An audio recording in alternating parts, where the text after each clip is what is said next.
Comme il est bon de louer l'Éternel, comme il est bon de célébrer son nom. Lui qui a tout vaincu, lui qui nous a donné la victoire sur le péché, sur la mort. En lui, aucun mal ne peut nous atteindre parce qu'il est puissant. Alors on va le louer pour qui il est ce matin. Le Dieu de victoire, le Dieu de puissance. Alléluia! Tu entends ma prière, mon chant dès le matin. Quand la noirceur m'entoure, je n'ai plus rien à craindre. Non, rien à craindre. Tu repousses l'ennemi, il ne peut plus m'atteindre. Tu es mon bouclier, je n'ai plus rien à craindre. Non, rien à craindre. Je sais qui marche devant moi et qui me suit de près. Le commandant des anges se tient à mes côtés. Celui qui règne à jamais est mon ami fidèle.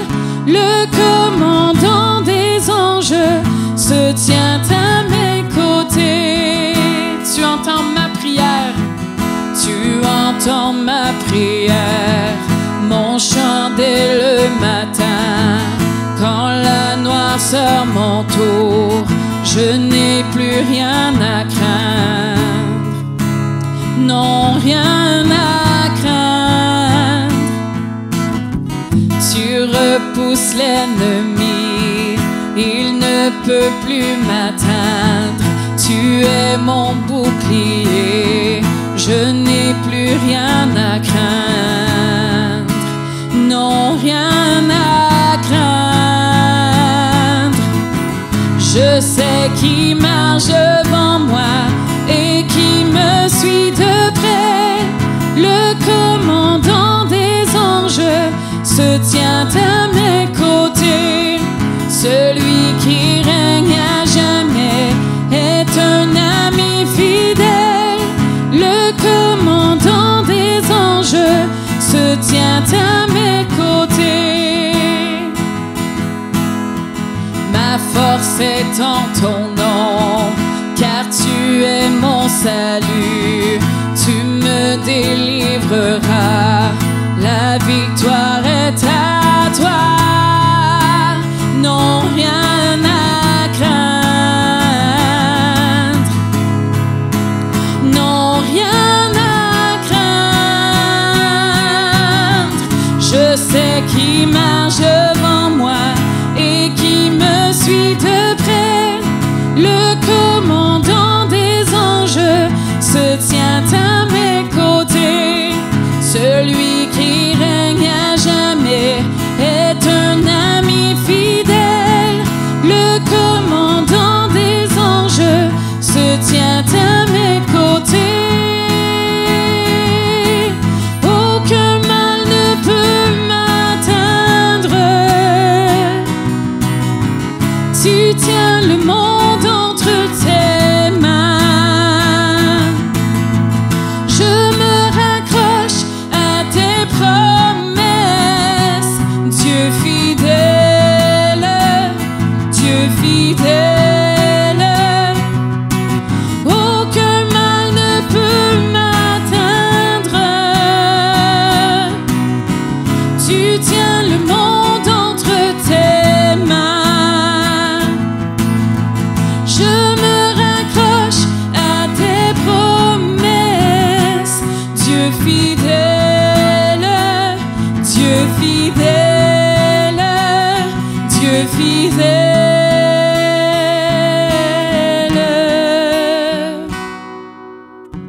Je sais qui marche devant moi et qui me suit de près. Le commandant des anges se tient à mes côtés. Celui qui règne à jamais est un ami fidèle. Le commandant des anges se tient à mes côtés.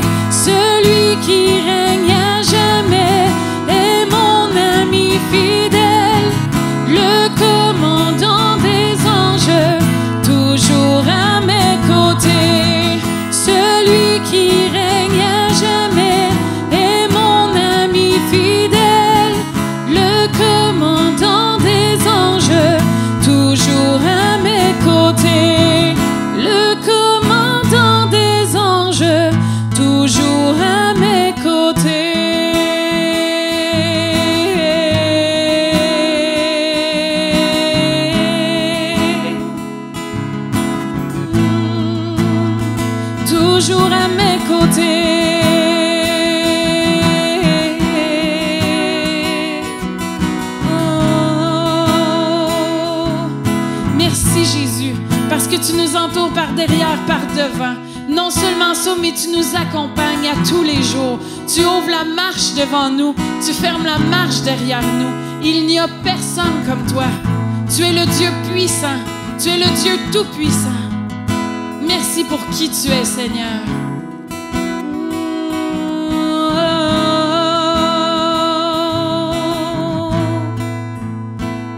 Alléluia. Amen.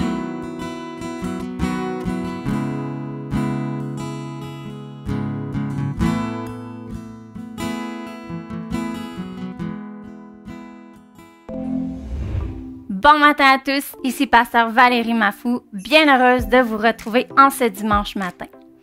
Vous savez, on ne prend rien pour acquis et c'est vraiment un privilège de pouvoir vous retrouver ici à chaque semaine, malgré tout ce qui se passe en ce moment dans la société.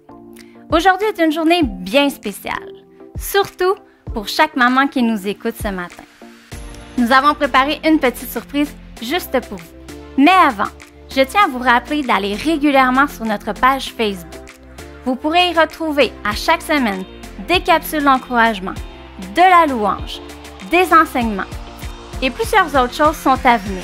Restez à l'affût. De plus, je tiens vraiment à remercier chaque personne qui donne généreusement à chaque semaine. Merci d'être là et de continuer à semer dans ce ministère. Si vous désirez faire comme eux, vous pouvez le faire de deux façons. Soit en vous rendant sur notre site web au www.lavicomblée.com et sélectionner l'onglet « Faire un don ». Sinon, vous pouvez aussi le faire directement de votre compte bancaire en sélectionnant « Virement Interac ». Par la suite, vous devrez ajouter un destinataire. Ce sera « Offrande » en minuscule avec un S à commercial-lavicomblée.com.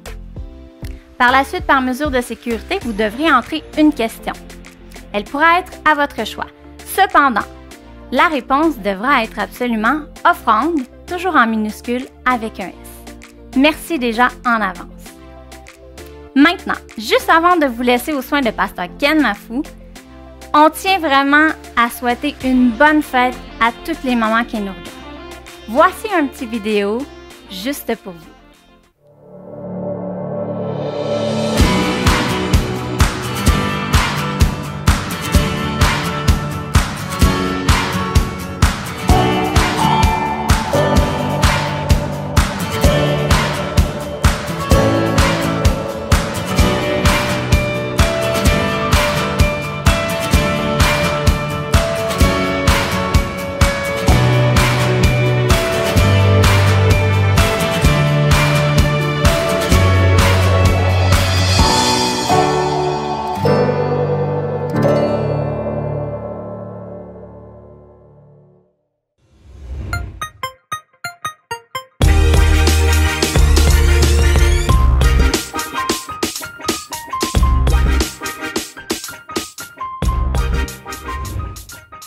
Alors bonjour tout le monde, c'est à mon tour, j'imagine, le Pasteur Ken Mafou, de vous souhaiter la bienvenue et spécialement aujourd'hui de vous souhaiter bonne fête des mères. Vous voyez là pour l'occasion, j'arbore ma veste rose ou saumon ou corail si vous préférez. Et comme il se doit, bien à mon tour, j'en profite pour souhaiter bonne fête des mères à des mamans spéciales pour moi. J'ai parlé d'abord de ma belle-mère, qui est la plus exceptionnelle des belles-mères qu'un homme peut rêver. Hein? Ça fait un peu têteux, oui, je l'avoue, et je l'assume entièrement. Ensuite, bien, je vais souhaiter bonne fête des mères à ma femme, la mère de mes enfants, qui est un don de Dieu, femme avec qui je suis heureusement confiné à vie. Et puis, la dernière, mais non la moindre, bien, je vais souhaiter bonne fête des mères à ma maman, femme qui dont les qualificatifs manqueraient là pour décrire à quel point elle est extraordinaire, femme qui j'ai fait souffrir pendant 9 mois dans son ventre et j'imagine aussi quelques années après et que j'aime plus que tout, que j'aime énormément. Puis je vais te souhaiter bonne fête des mères à toi, maman. Puis, il faut savoir que ma mère a un rôle très important à jouer dans ma présence devant vous aujourd'hui. C'est que il y a à peu près 12 ans de cela, ma mère m'a traîné de force à l'église. Et oui, je le dis, elle m'a traîné à l'église, elle m'a obligé d'aller à l'église avec elle. Mais ça a été probablement la meilleure chose qui me soit arrivée. Et à sa défense, je dois expliquer un peu le contexte où est-ce que j'étais dans une période de ma vie où est-ce que, j'étais perdu, je me cherchais, j'étais retourné habiter chez mes parents et puis je faisais pas grand-chose de bon à ce moment-là. Puis ma mère, gentille et douce comme elle est, elle me demandait semaine après semaine si je voulais l'accompagner à l'église, à quoi?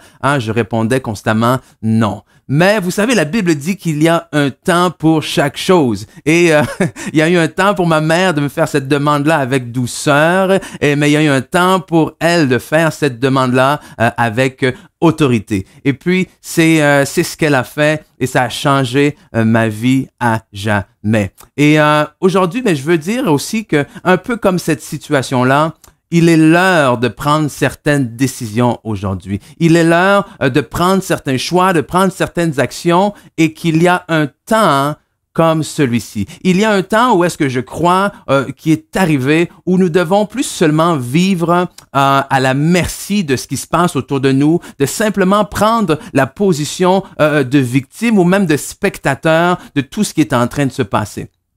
Oui, c'est clair, il y a une situation en ce moment qui est en train, si on veut, d'établir de nouvelles règles. Mais même s'il y a de nouvelles règles qui nous sont imposées, cela ne signifie pas pour autant que nous ne pouvons pas en sortir vainqueurs. On n'a qu'à prendre, par exemple, au niveau du sport, le basketball, si on veut, qui impose à ses joueurs de devoir dribbler avec le ballon s'ils veulent avancer. Mais cette règle-là n'empêche pas à certains d'avoir développé avec excellence l'art de dribbler avec un ballon. Notre corps lui-même nous impose de devoir manger, si on veut, survivre. Mais le fait d'avoir cette imposition-là sur notre corps n'empêche pas certains d'avoir développé l'art culinaire. Ou si on veut même aller du domaine de la physique, oui, il y a une loi qui nous est imposée qu'on appelle la loi de la gravité. Mais cette loi de la gravité n'a pas empêché deux frères un jour d'oser la défier et puis de s'envoler. Et c'est ce que je veux vous dire aujourd'hui, c'est que il est temps. Il est temps, la semaine dernière, Pasteur Ken Taylor a dit, ce n'est pas la fin du monde. Et si vous n'avez pas eu encore la chance d'écouter ce message-là, je vous invite à aller sur notre site internet, le www.lavicomblée.com, où vous pourrez l'écouter. Il nous dit que ce n'est pas la fin du monde, que nous ne sommes pas encore dans ce qu'on appelle la grande tribulation. Mais si ce n'est pas la fin du monde, la question se pose alors, dans quel temps sommes-nous? Ou si vous préférez, le titre de mon message et des prochaines semaines qui vont venir également, quelle heure est-il? Quelle heure est-il? Parce qu'il est l'heure pour nous, comme j'ai mentionné, de prendre certaines décisions. Il est l'heure pour nous de prendre certaines positions. Il est l'heure pour nous d'agir malgré et au milieu même de cette situation-là. Alors, dans les prochaines semaines, nous allons voir certaines choses qu'il est important de faire même dans cette saison, je dirais même surtout dans cette saison. Et la première que je veux voir avec vous aujourd'hui, c'est qu'il est l'heure d'être courageux. Il est l'heure d'être courageux, il est l'heure de faire preuve de courage. Et ici, le courage dont je parle, c'est pas un simple courage téméraire ou un courage un peu qu'on appelle, que je peux appeler Fear Factor. Vous vous souvenez de cette émission-là? Fear Factor, une émission où est-ce que les concurrents faisaient toutes sortes de choses un peu, disons-le, là, un peu dégueulasses, un peu écœurantes, où est-ce qu'ils pouvaient être appelés, par exemple, à manger des insectes, à mettre leurs mains dans des contenants à l'aveugle, où est-ce qu'il y avait des choses un peu visqueuses et un peu effrayantes dedans. C'est pas de ce genre de courage-là, c'est ce genre de courage qui fait simplement foncer un peu aveuglément dans le temps. Non, c'est plus le genre de courage dont j'ai pris connaissance justement la semaine dernière, le genre de courage que j'ai lu dans une page Facebook qui était dédiée à la santé mentale. Et dans cette page-là, il y avait des gens qui prenaient le temps, bien ouvertement, de partager ce qu'ils ressentaient, de partager ce qu'ils vivaient. Et il y avait cette dame, une mère de famille, qui partageait à quel point chaque jour pour elle était une journée anxieuse, une journée de stress, une journée où elle avait peur, alors qu'elle se rendait au travail et se demandait constamment si elle allait ramener le virus avec elle à la maison. Et oui, pour aller travailler, et oui, pour surmonter ça, et oui, pour arriver à combattre ça, il va falloir du courage. Parce que la vie, mes amis, doit continuer. Alors, j'ai regardé un peu pour définir qu'est-ce que c'est que le courage. Il y a plusieurs définitions du courage et je voulais seulement partager rapidement deux avec vous aujourd'hui. Il y a une de ces définitions qui nous dit le courage est une vertu qui permet d'entreprendre des choses difficiles en surmontant la peur, en affrontant le danger, la souffrance et la fatigue. La seconde nous dit le courage est une fermeté, une force de caractère qui permet d'affronter le danger, encore une fois la souffrance, les revers, les circonstances difficiles. Et à même ces deux définitions-là, qu'est-ce qu'on peut voir? Eh bien, on peut voir que le courage prend naissance au cœur même de l'adversité. Dans le sens que si tout est facile, eh bien, qui est-ce qui a besoin de courage?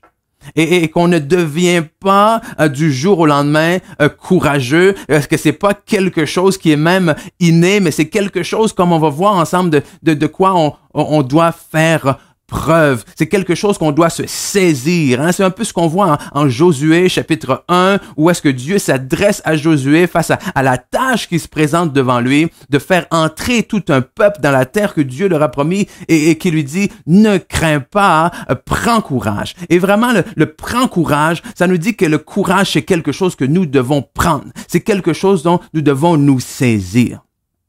Et aujourd'hui, bien, pour nous aider tous et chacun à se démontrer ce courage-là, de savoir mais comment est-ce que nous allons être courageux, eh bien, j'ai décidé, en cette journée de la fête des mères, de prendre l'exemple d'une femme. Une femme dans la Bible qui a démontré un extrême courage, qui par son courage a sauvé la vie de milliers, voire de millions de gens, et j'ai nommé Esther. Esther qui déjà fait intéressant, est le seul des deux livres, avec le livre de Ruth qui porte le nom d'une femme dans la Bible. Alors, vous devriez être très content de ça, mesdames, aujourd'hui. C'est ce livre que j'ai choisi pour apporter la parole de courage. Et un autre fait intéressant par rapport au livre de Ruth, ou plutôt au livre d'Esther, oui, c'est que dans le livre d'Esther, il n'est nullement mention directement de Dieu. C'est-à-dire qu'on ne voit pas le nom de Dieu, on ne voit pas le nom de l'Éternel, on ne voit pas des gens qui s'adressent à Dieu, on ne voit pas de miracles, on ne voit pas de feu qui tombe du ciel, absolument rien. Et alors que ce fait-là a porté plusieurs personnes, certaines personnes à justement questionner le bien fondé de la présence du livre d'Esther dans la Bible, moi, au contraire, je trouve ça simplement génial. Je trouve ça génial, pourquoi? Parce que même si on ne voit pas explicitement le nom de Dieu dans le livre d'Esther, on voit tout de même son intervention partout. Son intervention divine dans la situation d'Esther. Et je trouve que c'est exactement de la même manière que ça se passe très souvent dans nos vies. De sorte que Dieu ne se présente pas toujours d'une manière extraordinaire, d'une manière de feu d'artifice. C'est pas toujours la voix de Dieu qu'on entend retentir. C'est pas toujours le feu du ciel qui tombe. C'est pas toujours la mer qui s'ouvre devant nous. Mais malgré ça, Dieu est toujours et constamment à l'œuvre dans nos vies. Et je trouve ça génial, justement, bien dans ce fait-là que dans le livre d'Esther, même si le nom de Dieu n'est pas mentionné, on voit tout de même à quel point Dieu est présent.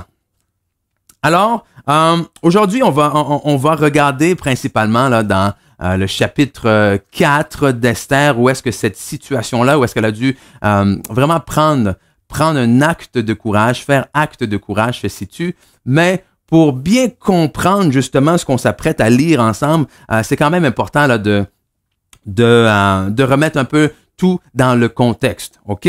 Donc, déjà, ce qu'il faut savoir, c'est que il y a quatre personnages principaux dans cette histoire-là. Le premier, un personnage qui porte le nom de ce livre-là, on parle d'Esther. Esther, jeune fille juive du nom de Hadassah, son nom juif, est une fille qui habite en Perse avec le peuple juif qui a été déporté d'abord de Babylone, mais qu'ensuite, lorsque la Perse a conquis Babylone, eh bien, le peuple juif qui avait été captif a été emmené maintenant à Perse, et c'est là que Esther et les autres Juifs vivent. Elle vit là avec son cousin rapproché Mardoché.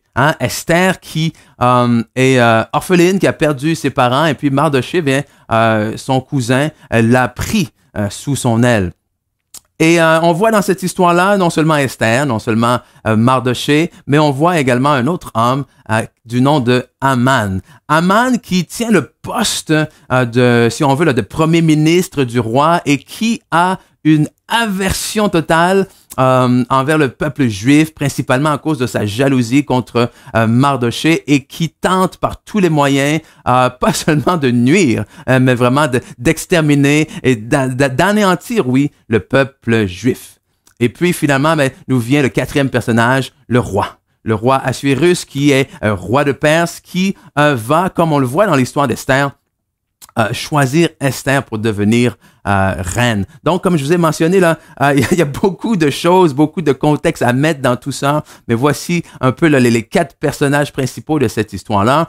Et ce fameux roi, un jour, là, comme on le voit dans l'histoire, fait une grande fête. OK? Et à cette fête-là, il invite la reine à venir, mais la reine refuse de se présenter à la fête. Donc, un grand affront, quelque chose d'inimaginable. Les conseillers du roi, à ce moment-là, lui disent, mais écoute, on peut pas laisser quelque chose comme ça d'impuni. On doit faire quelque chose. Donc, boum, la reine est destituée. On lui enlève le trône. Et puis, quelque temps après, eh bien, on part à la chasse, on part à la recherche pour une nouvelle reine. Donc, qu'est-ce qu'ils font? C'est qu'ils parcourent à ce moment-là le pays à la recherche des plus belles femmes qu'ils amènent au palais. Et imaginez qu'est-ce qui se passe, qu'est-ce qu'ils font avec ces femmes-là. Et je pense que ça va vous faire saliver un peu, mesdames. Pendant 1 an, 365 jours, pendant 1 an, ces femmes-là sont traitées aux petits oignons. Pendant 1 an, ces femmes-là, tout ce qu'ils font, c'est recevoir des soins de beauté. Ouf! Pédicure, manicure, un bain, on parle d'huile essentielle, de parfum, je sais pas, rêver, je sais qu'il y en a parmi vous, là, ça fait 2 mois que vous avez pas pu aller chez la coiffeuse, mais ces filles-là, pendant 1 an, tout ce qu'ils avaient à faire, c'est se faire dorloter. Ça vous fait rêver, n'est-ce pas? Et après cette année-là, toutes les femmes devaient se présenter devant le roi. Et c'est là où est-ce que on arrive, le roi a choisi Esther comme nouvelle reine. Donc, ça nous amène finalement en Esther, chapitre 4 et verset 7. Alors que Mardoché, le cousin d'Esther, découvre un complot qu'Haman avait mis en place en essayant de convaincre, en fait, il avait réussi à convaincre, le roi, que le peuple juif était un peuple rebelle et qu'il désirait justement renverser le roi. Alors, suite à ce mensonge-là, le roi a décrété, une loi disant qu'on pouvait faire périr le peuple juif. Alors, Esther, chapitre 4, verset 7, nous dit: et Mardoché lui raconta donc à Esther tout ce qui lui était arrivé et lui indiqua la somme d'argent qu'Haman avait promis de livrer au trésor du roi en retour du massacre des Juifs. On y va au verset 9. Attaque donc vint rapporter à Esther les paroles de Mardoché. Esther chargea Attaque, c'est-à-dire l'eunuque qui était à son service, d'aller dire à Mardoché: tous les serviteurs du roi et le peuple des provinces savent qu'il existe une loi portant peine de mort contre quiconque, homme ou femme, entre chez le roi dans la cour intérieure sans avoir été appelé. Celui-là seul a la vie sauve à qui le roi tend le sceptre d'or. Et moi, je n'ai point été appelé auprès du roi pendant 30 jours. Alors, ici, Mardochée fait ce que je pense que toute personne aurait fait, c'est de dire, hey, j'ai appris un complot contre les Juifs. Ouh, ma cousine se trouve à être une Juive et en plus, elle est reine. Elle est assise à côté du roi. Alors, il va voir sa cousine et lui dit, écoute, tu dois faire quelque chose. Tu dois faire quelque chose. Tu dois aller voir le roi. Mais à ça, Esther lui dit, écoute, je peux pas me présenter devant le roi sans avoir été convoqué, sinon je risque de mourir. Lorsque les paroles, on vient au verset 12, d'Esther eurent été rapportées à Mardochée, Mardochée fit répondre à Esther, ne t'imagine pas que tu échapperas toi seul d'entre tous les Juifs, parce que tu es dans la maison du roi. Car si tu te tais maintenant, le secours et la délivrance surgiront d'autre part pour les Juifs, et toi et la maison de ton père vous périrez. Et ensuite, il lui dit une phrase que l'on connaît bien. Et qui sait si ce n'est pas pour un temps comme celui-ci que tu es parvenu à la royauté. Alors, verset 15, Esther envoya dire à Mardochée, va, rassemble tous les Juifs qui se trouvent à Suse et jeûnez pour moi, sans manger ni boire pendant 30 jours, ni la nuit, pendant 3 jours, ni la nuit, ni le jour. Moi aussi je jeûnerai, de même avec mes servantes, puis j'entrerai chez le roi, malgré la loi. Et si je dois périr, alors je périrai.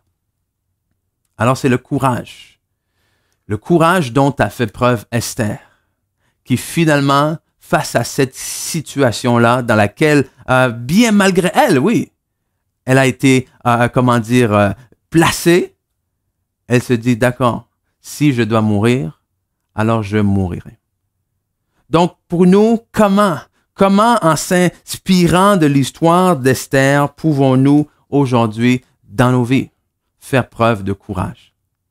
Eh bien, avant de vous donner le comment, il y a quand même quelque chose de très important à propos du courage que je voulais partager avec vous. Et la première chose qu'il faut savoir à propos du courage, c'est que le courage oppose la réalité avec la vérité. Le courage oppose la réalité et la vérité.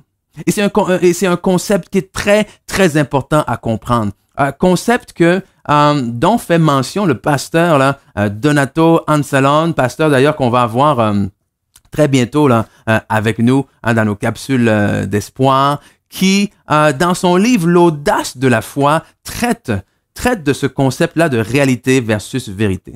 Et ce qu'il dit, en fait, c'est que c'est à la base même de la foi. En ce sens où la foi, au lieu de déclarer la réalité, c'est-à-dire les faits, va plutôt regarder et déclarer la vérité, c'est-à-dire ce que Dieu, lui, a déclaré. Amen? Pour Esther ici, c'est de dire les faits sont, la réalité est qu'il y a une loi en vigueur. Il y a un décret en place qui dit que si je me présente devant le roi sans avoir eu sa permission au préalable, je peux être tué. Je risque d'être mis à mort. Mais il y a une vérité plus grande à laquelle finalement Esther a adhéré, vérité qui dit tu ne mourras pas puisque tu as été placé dans la royauté pour un moment comme celui-ci. Et un bel exemple de cette réalité versus la vérité qu'on voit dans la parole de Dieu, c'est l'histoire de David et de Goliath. Amen. Goliath qui se présente avec les faits. Goliath qui se présente avec la réalité. Une réalité tellement effrayante. Une réalité, pourquoi? Parce que voici un géant homme de guerre versus un petit berger qui n'est jamais allé à la guerre. Et qu'est-ce qui se passe? C'est que tout le peuple, toute l'armée, d'Israël, le roi y compris, dans cette histoire-là, se place du côté des faits. C'est-à-dire, on a un géant qui nous menace, qui dit qu'il va nous tuer, qui nous met au défi, mais il n'y a personne d'assez grand pour l'affronter, il n'y a personne d'assez fort pour l'affronter. Donc, en focusant sur cette réalité, qu'est-ce qu'ils font? Ils vivent dans la peur. Ils vivent dans la peur et laissent la peur les insulter, laissent la peur les menacer pendant 40 jours. Mais vient un jour David qui porte avec lui la vérité de la parole de Dieu. La vérité de la parole de Dieu qui dit que si Dieu est avec nous, qui peut être contre nous? Et David le dit même clairement lorsqu'il se présente devant Goliath, en 1 Samuel 17, il dit à Goliath, tu viens devant moi avec l'épée, la lance et le javelot. Qu'est-ce que David fait ici? David ici, en fait, il énonce la réalité. Tu viens devant moi avec ton épée, tu viens devant moi avec ta lance et ton javelot. C'est les faits, c'est la réalité. Tu es un géant. Mais il poursuit en disant, mais moi je viens devant toi. Qu'est-ce qu'il dit? Il dit, je ne viens pas devant toi avec mes pierres et ma fronde. Non. Parce que s'il avait fait ça, David aurait comparé la réalité de Goliath avec sa réalité à lui. Et lorsqu'on compare la réalité des situations dans lesquelles nous sommes avec la réalité de nos capacités de faire face à ces situations-là, alors mes amis, plus souvent qu'autrement, nous sommes déjà perdants. Si je compare la situation dans laquelle le coronavirus nous plonge plusieurs d'entre nous avec ma capacité de m'en sortir avec mes propres forces, pas surprenant qu'il y a tant d'anxiété et de peur.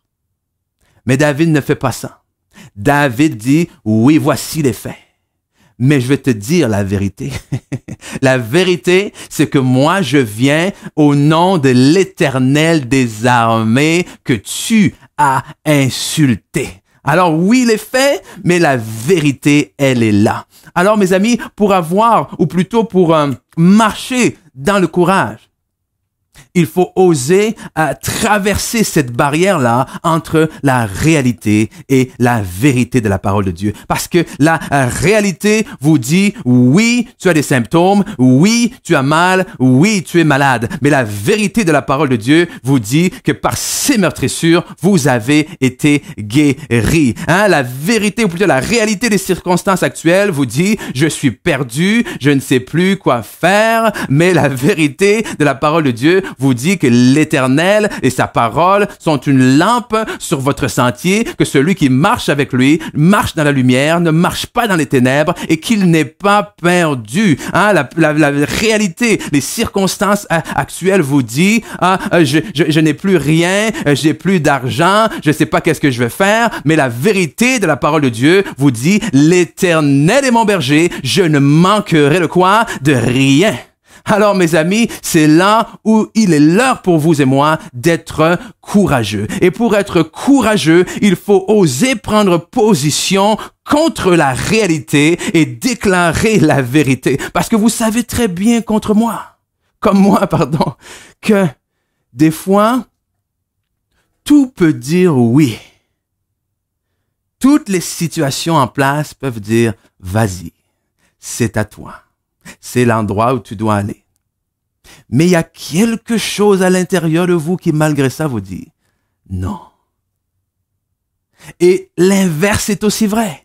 Nous savons très bien que des fois, tout peut nous dire non. Tout peut nous dire c'est impossible. Mais il y a quelque chose à l'intérieur de nous qui nous dit fonce. Amen. Et c'est là qu'il faut arriver à avoir ce courage-là qui nous dit, oui, je suis habitué de marcher par mes 5 sens. Oui, je suis habitué d'être guidé par mes 5 sens parce que ce que je vois, j'entends et tout le reste. Mais il y a un 6e sens, si je peux me permettre l'expression, qui est plus grand que ces 5 sens-là, qui me donne une information qui est plus vraie. Ce sens-là, c'est le sens de l'Esprit de Dieu. C'est le sens de la foi. C'est le sens qui rend les choses à venir. C'est ce Dieu qui appelle les choses qui ne sont pas comme si elles étaient. Et à ça, certains peuvent me dire, waouh, mais c'est de la folie. C'est de la folie de nier les faits, de nier la réalité, de nier la science pour m'appuyer sur quelque chose que je ne vois pas. Oui, c'est vrai qu'à première vue, ça peut sembler comme ça. Ça peut sembler être vraiment une folie. Mais je ne sais pas dans cette situation-là, ce qui est le plus fou. Si c'est plus fou de mettre ma foi, mon espérance dans une victoire acquise d'avance par mon Seigneur, même si je ne vois pas encore, ou de décider de rester prisonnier d'une réalité qui, tôt ou tard, va finir par me rendre fou. Hein? Donc, à vous de décider. Mais moi, je décide de me tenir du côté de la vérité, de ce que Dieu déclare. Et je décide d'élever cette vérité-là au-dessus de ma réalité. Amen? Donc, comment on va faire ça? C'est simple, hein? J'ai creusé, j'ai essayé de trouver des choses inspirées. Wow, qu'est-ce que je veux leur dire? Comment être courageux? Mais en fait, le premier point est très simple. Comment faire preuve de courage? On a dit tout à l'heure qu'il fallait se saisir de ce courage-là. Alors, c'est tout simplement, il faut bouger. Il faut bouger. Il faut agir. Esther a dit, après avoir demandé, a dit, je jeûnerai, puis j'entrerai chez le roi. Dans le sens où tu peux prier tant que tu veux, tu peux lire ta Bible tant que tu veux, tu peux jeûner tant que tu veux, tu peux planifier tant que tu veux, tu peux méditer tant que tu veux, tu peux analyser tant que tu veux, et clairement, il y a un temps pour ça. Esther a pris 3 jours. Après avoir eu la nouvelle, Esther a pris 3 jours. 3 jours pour chercher, 3 jours pour, avoir justement la force nécessaire, 3 jours pour prier. Et pareillement, je dis pas qu'on ne doit jamais planifier, je dis pas qu'on doit toujours, qu'on doit foncer à l'aveugle sans réfléchir. Non, mais à un certain moment donné, faut se lever. Il faut se lever et agir. La Bible nous dit d'ailleurs que la foi sans les œuvres est quoi? Est morte. C'est-à-dire que d'autres versions vont dire la foi sans les actions correspondantes est morte. C'est-à-dire qu'elle ne porte pas le fruit qu'elle est appelée à porter. Hein, si on compare la foi à une semence, par exemple, une semence que l'on sème qui est appelée à pousser, à porter beaucoup de fruits. Donc ce verset-là nous dit la semence qui n'est pas semée est comme morte. Pourquoi? Parce qu'elle ne produit pas le fruit qu'elle est appelée à produire. Et c'est pareillement pour nous, de dire, pour faire preuve de courage, à un certain moment, il faut se lever. Il faut bouger. Il faut faire face à nos peurs. Et je dis bien faire face à nos peurs, pas attendre que nos peurs disparaissent. Parce que trop souvent, on a l'idée de dire, mais il faut plus que j'aie peur. Hein, j'attends de me calmer, de plus avoir peur. Non, hein, il y a une définition du courage qu'on a entendu peut-être certains d'entre vous plusieurs fois de Nelson Mandela qui parle du courage comme disant le courage n'est pas l'absence de peur, mais plutôt la capacité de la vaincre. Et c'est là où la seule manière de vaincre la peur, c'est de l'affronter. C'est de bouger, c'est d'avancer. Parce que la peur est une menteuse. je vais le dire, encore une fois, la peur est une menteuse. Elle nous ment par rapport aux situations. Qu'est-ce que je veux dire par là? Je veux dire, on vient de parler de la réalité face à la vérité. La peur ne nous dit pas seulement « il y a un géant ». Le problème avec la peur, c'est qu'elle nous dit « il y a un géant qui est beaucoup plus grand que toi ». Beaucoup trop fort pour toi et qui clairement va te tuer. La peur fait en sorte que le géant qui peut mesurer 8 pieds, la peur nous montre ce géant comme mesurant 20 pieds. Amen? La peur fait en sorte que non seulement ce géant-là paraît plus grand, mais nous fait paraître également plus petit. Et il faut lutter contre le double mensonge d'une certaine manière que la peur nous donne. Et pourquoi double mensonge? Double mensonge parce que d'un côté, la peur nous fait voir ce qui s'en vient comme une mort certaine. Par exemple, dans l'exemple d'Esther, c'était clairement la mort physique réelle qui l'attendait. Mais dans nos vies aussi, la peur nous montre la mort de quelque chose. L'échec de quelque chose, si vous préférez. Et c'est là où elle nous dit que si tu oses bouger, alors tu vas avoir beaucoup plus mal que ce que tu as en ce moment.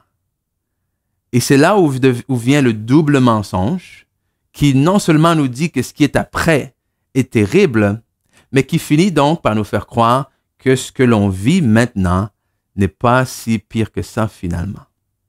Ou nous amène à dire, je vais apprendre à vivre avec, puisque devant c'est trop effrayant, puisque devant c'est trop risqué, puisque devant même parfois on se dit c'est impossible, alors tout ce qui me reste, c'est d'apprendre à vivre avec la situation actuelle. Et j'aime ça parce que c'est un peu ce que Mardochée a confronté Esther. Lorsqu'il est allé voir Esther et qu'il lui a dit, cousine, tu dois faire quelque chose, tu dois aller voir le roi. Et qu'Esther lui a dit, écoute Mardochée, toi, comme tout le monde, tu sais très bien quelle est la loi en place. Et au lieu d'être là, de la supplier, de dire, oui, je sais, mais s'il te plaît, Mardochée lui a dit, écoute, ne te trompe pas. Ne crois pas que parce que tu es dans la maison du roi, c'est toi la seule juive qui va être épargnée de tout ça. Hein?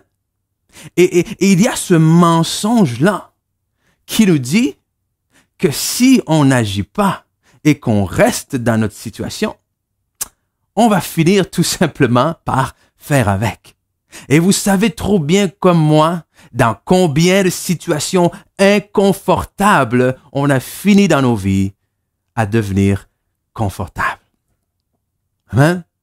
Une relation violente dans laquelle on a fini par trouver un certain confort ou une habitude. Un emploi qui nous dénigre ou peu importe, dans laquelle on a fini par trouver l'habitude de nous y rendre quand même à tous les jours.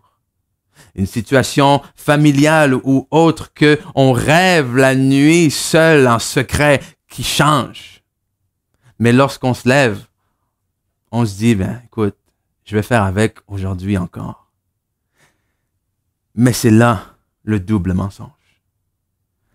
Le double mensonge qu'il faut affronter et la seule manière d'y arriver, encore une fois, c'est de bouger.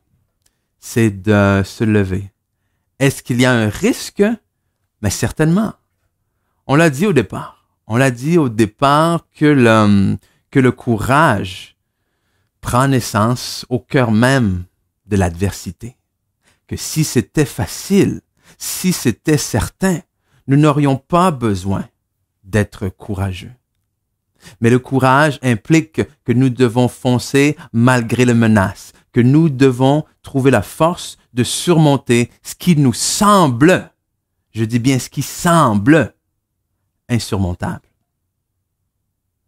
Et pour ça, ensuite, non seulement il faut bouger, mais il faut apprendre à puiser à la bonne source. Puiser à la bonne source. Pourquoi? Parce que certains me diront peut-être, oui, c'est beau bouger, mais c'est justement mon problème en ce moment, je suis paralysé. Je ne sais pas comment faire. Je ne sais pas quelle décision prendre, je ne sais pas quelle direction aller, je ne sais pas quelle action, même tu me demandes de dire, tu me dis, OK, il faut bouger, tu me dis, il faut que je prenne une décision, mais laquelle? Et c'est là où, pour arriver à prendre cette décision-là, vous aurez l'opportunité de puiser dans différentes sources, d'entendre de différentes sources. Et c'est extrêmement important pour vous et moi d'aller puiser à la bonne place.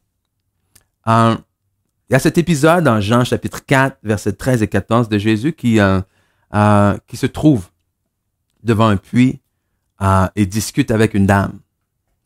Et au verset 13 et 14 du chapitre 4, Jésus lui dit, « Quiconque boit de cette eau aura encore soif. Mais celui qui boira de l'eau que je lui donnerai n'aura jamais soif. Et l'eau que je lui donnerai deviendra en lui une source d'eau qui jaillira jusque dans la vie éternelle. » Ce que Jésus dit à cette femme-là, c'est exactement ce que je vais vous dire aujourd'hui. C'est de vous dire que oui, il y a énormément d'autres sources dans lesquelles vous pouvez aller puiser. Mais si vous allez puiser dans ces autres sources-là, un jour ou l'autre, ces sources vont s'épuiser. Parce qu'aujourd'hui, on entend quoi? Que ce soit au niveau de la motivation, que ce soit au niveau du développement personnel, on entend « Vas-y, tu es capable, c'est en toi, puise la force qui est en toi, si tu veux, tu peux. » Mais aujourd'hui, je vous pose la question à plusieurs d'entre vous qui regardez en ce moment, si vous allez puiser en vous-même, qu'est-ce que vous voyez? Hein? Il y en a plusieurs que vous voyez absolument rien. Vous avez peur, vous êtes effrayé, donc vous allez puiser où? Vous allez puiser comment? Et même la moindre petite parcelle de force, de courage que vous allez essayer d'aller puiser en vous-même, tôt ou tard, va finir par s'épuiser. Tôt ou tard, va finir par se fatiguer. Vous allez puiser où? Vous allez puiser chez les gens autour de vous, chez vos amis? Oui. Dieu merci pour les bons amis. Dieu merci pour les gens autour de nous. Mais la réalité, c'est qu'en ce moment, les gens sont confrontés aux mêmes choses que vous. Et que si vous vous appuyez seulement sur quelqu'un, eh bien, tôt ou tard, cette personne-là aussi peut s'épuiser. Vous allez puiser dans votre argent? On voit ce que la situation actuelle fait à l'argent. Vous allez puiser quoi? Dans vos possessions, dans vos avoirs? Combien sont ceux maintenant qui se trouvent dans une situation où ils sont obligés peut-être de vendre ce qu'ils ont? Vous allez vous appuyer sur votre santé, vous allez vous appuyer sur votre souffle de vie que personne d'entre nous ne contrôle. Eh bien, mes amis, la seule source qui ne tarit jamais, qui ne s'épuise jamais, la seule source à laquelle on peut aller puiser, c'est Jésus-Christ. Jésus-Christ qui dit, celui qui boit de l'eau que je vais lui donner n'aura jamais soif. N'aura jamais soif, pourquoi? Parce que je vais toujours te donner ce que tu as besoin pour traverser les situations qui se présentent à toi. Lorsque Moïse, ou plutôt lorsque Dieu a appelé Moïse pour faire cette tâche-là, écoute, monumentale de dire, prends mon peuple qui est esclave et emmène-le dans la terre que je leur ai promis. Moïse, a trouvé, toutes sortes d'excuses, évidemment. Dire, mais Seigneur, je suis pas la personne pour le faire. Seigneur, je vais aller me présenter devant le peuple et je vais leur dire, ouais, ok, let's go, j'ai vu Dieu, il m'a dit qu'il allait vous délivrer. Et les gens vont me demander, oui, mais c'est qui ce Dieu-là? Qu'est-ce que je vais leur répondre s'ils me demandent tu es qui? Qu'est-ce que je vais leur répondre s'ils me demandent ton nom? Et à ça, Dieu répond, je suis. Je suis celui qui est. Je suis. Et à cette réponse-là, je veux vous la partager également aujourd'hui en vous disant que Dieu est. Dieu est quoi? Dieu est tout ce dont vous avez besoin afin d'accomplir la mission à laquelle il vous a appelé, afin d'accomplir l'œuvre à laquelle il vous a appelé. Remarquez, j'ai pas dit Dieu est tout ce que vous voulez qu'il soit. Non. C'est pas ça que j'ai dit. Dieu n'est pas ce génie dans la lampe que tu vas frotter puis tu vas dire ouais Seigneur, j'ai besoin de ci, s'il te plaît, je veux ça, s'il te plaît, et merci, bye bye. Non. Dieu, Éphésiens 2:10 nous dit que Dieu nous a créés pour de bonnes œuvres qu'il a créées d'avance, qu'il a préparées d'avance pour nous. Alors, si Dieu nous a créés et si Dieu a préparé d'avance des bonnes œuvres pour moi afin que j'y marche, alors j'ai cette confiance-là que Dieu va être tout ce dont j'ai besoin qu'il soit pour me permettre d'accomplir les œuvres qu'il a préparées d'avance pour moi et auxquelles il m'a appelé. Amen. Et c'est là où vous avez besoin, où Dieu, au moment où vous en avez besoin, Dieu est votre provision. Dieu dit, je suis ta provision. Dieu dit, je suis ta guérison. Dieu dit, je suis celui qui ferait le chemin. Je suis celui qui va faire tomber les murs devant toi. Dieu dit, je suis ta paix lorsque tu en as besoin. Dieu dit, je suis ton refuge lorsque tu en as besoin. Dieu dit, je suis ton avocat, ton défenseur lorsque tu en as besoin. Dieu dit, je suis ton bouclier lorsque tu fais face à des dangers. Dieu dit, je suis ton berger lorsque tu as besoin d'être conduit. Dieu dit, je suis celui qui est. Je suis la seule source intarissable. Je suis la seule source, cette eau vive qui ne finira jamais, mais qui jaillira. Et c'est ça l'important. Qui jaillit non seulement dans cette vie, mais dans la vie à venir. Et c'est là, en terminant, l'appel que je vais vous faire aujourd'hui. Parce que qu'est-ce qu'on a vu aujourd'hui? On a vu qu'il était temps pour nous, qu'il était l'heure pour nous de ne plus seulement être de simple spectateur de cette situation-là. Et dans les semaines à venir, je vais partager avec vous, comme j'ai mentionné, certaines choses qu'il est temps pour nous de faire, certaines attitudes qu'il est temps pour nous d'adopter, certaines actions qu'il est temps pour nous de poser. Et la première que nous avons vue aujourd'hui, c'est qu'il est l'heure pour nous d'être courageux, courageuses. C'est qu'il est l'heure pour nous de faire face aux choses qui nous font peur. Il est l'heure pour nous de confronter la réalité avec la vérité de la parole de Dieu. Il est l'heure pour nous de nous lever, de bouger, et il est l'heure pour nous de puiser plus que jamais dans la source intarissable qui est Jésus-Christ. Et la décision la plus courageuse que vous pouvez prendre, justement, c'est de décider de lâcher prise de cette réalité que vous connaissez et de faire confiance à Dieu qui va emmener la vérité dans votre vie. Parce que la Bible nous dit qu'il y a un seul Dieu.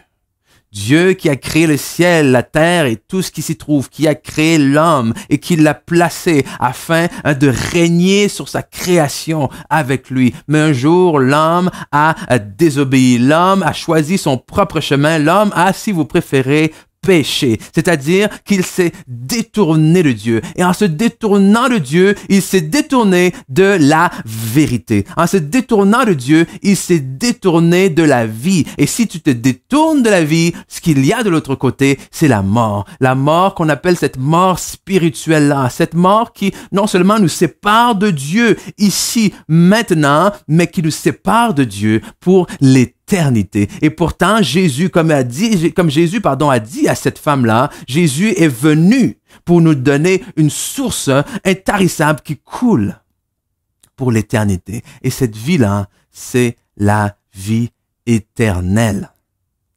Parce que vous le croyez ou non, nous sommes appelés à vivre éternellement. Alors la question c'est, allez-vous vivre éternellement éloigné de Dieu? Ou allez-vous vivre éternellement dans la présence de Dieu? Et pour ce faire, Dieu a envoyé son Fils unique, Jésus-Christ, pour mourir à notre place. C'est-à-dire quoi? Pour payer le prix de notre désobéissance, payer le prix de notre péché qui est la mort, la séparation d'avec Dieu. Et Jésus-Christ est venu et a fait preuve de quoi? A fait preuve de courage. Parce que les faits étaient que Dieu, ou plutôt Jésus, était Dieu. Amen. Les faits sont que Jésus est Dieu. Les faits sont que ce Dieu-là est venu sur terre en tant qu'homme et les faits sont qu'il a souffert dans sa chair, comme vous et moi. Mais la vérité de la parole de Dieu, c'est que cette souffrance-là avait un objectif beaucoup plus grand. La vérité de la parole de Dieu, c'est que la mort n'a pas pu le retenir. La vérité maintenant de la parole de Dieu, c'est que ceux qui croient au sacrifice de Jésus-Christ reçoivent, grâce à lui et par lui, la vie éternelle. Alors mes amis, c'est cette vie éternelle-là que je veux vous présenter aujourd'hui. Cette vie éternelle-là dans laquelle vous allez aller puiser de manière à avancer avec courage. Alors, si c'est vous aujourd'hui, eh bien voilà, je vous demande d'être courageux. Je vous demande de confronter la réalité de ce que vous connaissez, c'est-à-dire cette réalité de dire, mais Dieu, je le vois pas. Mais comment est-ce qu'un Dieu peut exister? Comment est-ce que ci? Comment est-ce que ça? De confronter cette réalité-là avec la vérité de la parole de Dieu, qui dit qu'il y a un Dieu qui existe, qu'il vous aime, qu'il ne veut pas vous voir périr, et qui a déjà pourvu un moyen pour vous, non seulement d'être sauvé, mais d'avoir une vie et une relation avec lui. Alors si c'est vous, je vais vous inviter à faire cette courte mais puissante prière avec moi en disant ceci. Père éternel, je te remercie. Je te remercie pour ton amour envers moi, que tu as donné ton Fils unique, Jésus-Christ, pour payer pour moi. Payer pour mes manquements, payer pour ma désobéissance et payer pour mes péchés. Aujourd'hui, je te demande pardon et je reçois la vie éternelle parce que je crois dans mon cœur et je déclare de ma bouche que Jésus-Christ est le Fils de Dieu, qu'il est mort et ressuscité pour moi. Dans le nom de Jésus, Amen. Donc, comme j'ai dit, c'est une décision extrêmement courageuse. Une décision qui va vous demander de marcher jour après jour dans cette confrontation-là entre la réalité et la vérité. Mais sachez que la vérité de la parole de Dieu, elle est puissante, elle est grande, elle est glorieuse. Et la vérité de la parole de Dieu vous dit quoi? Vous dit que même dans cette situation-là, vous êtes plus que vainqueur. Parce que en vous, il y a l'Esprit de Dieu. Un esprit qui n'est pas un esprit de peur, qui n'est pas un esprit de timidité, mais qui est un esprit de force et nous pourrons dire même un esprit de courage. Amen. Donc, c'est Pasteur Ken Mafou qui vous laisse en vous disant ceci justement. Prenez courage, saisissez courage et allez de l'avant, foncez parce que n'oubliez pas, que vous n'êtes pas seul et que Dieu lui-même marche avec vous. Alors, bonne fin de journée à tout le monde, bon dimanche et encore une fois, bonne fête des mères. À la prochaine. Merci, Pasteur Ken, pour cet excellent message. Si c'est vous ce matin qui avez répondu oui à l'appel, pour la première fois, félicitations. Et vraiment, nous désirons vous accompagner dans cette grande décision que vous avez prise ce matin. Donc, laissez-nous entrer en contact avec vous. Pour ce faire, deux façons. Soit vous pouvez écrire Jésus dans les commentaires directement sur cette page. Sinon, vous pouvez vous rendre sur notre page web au www.lavivecomblée.com dans Contact. Laissez-nous vos coordonnées et une personne de notre équipe se fera vraiment un plaisir de vous contacter pour pouvoir discuter avec vous de cette décision que vous avez prise ce matin. Merci à tous d'avoir été présents aujourd'hui. On vous souhaite une belle journée. N'oubliez pas d'appeler votre maman. Et encore une fois, bonne fête des mères à toutes les mamans qui nous regardent.